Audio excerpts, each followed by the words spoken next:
my attitude is a four-letter word, fuck you. Is it rolling, Bob?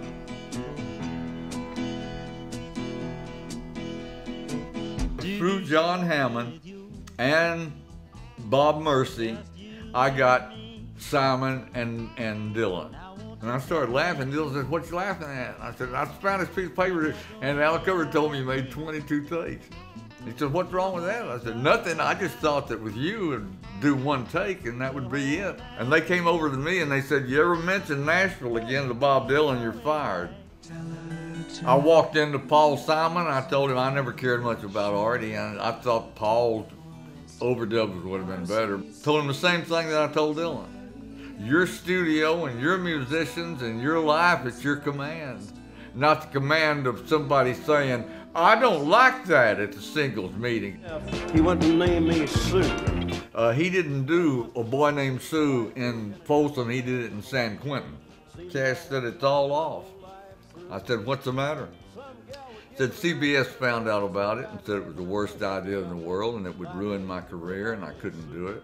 And I said, "If I was you, I'd go out and buy the biggest goddamn suitcase I could possibly find and I'd start fucking packing it to go on my trip." So we went into Folsom Prison and that's how it did it. We did the Isle of Wight. We played the Isle of Wight with Leonard Cohen, and Hendrix played the Star Spangled Banner for about an hour, and they set part of the ceiling on fire, the stage on fire, pushed the piano off and ruined the organ. Leonard said, "That's fine with me." He said, "When you find an organ and a piano, you can wake me up. I'll be over asleep by the fire." He said,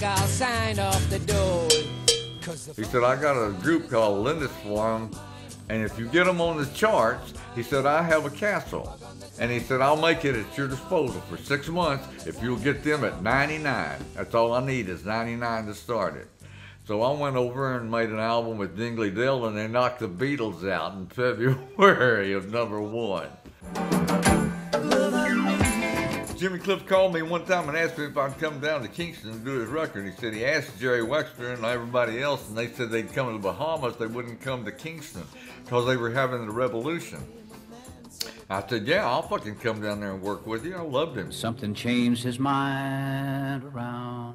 We're locking his stuff up in the big warehouse. And I said, "Yeah, and you're going to fuck up." So I was the only one who could go in that building, and they had 2 escorts in there. Every day I'd go up there and get some more tapes for Willie to listen to so he could sequence his album. When my work day is through, I told all the people all I ever did was let the tapes run.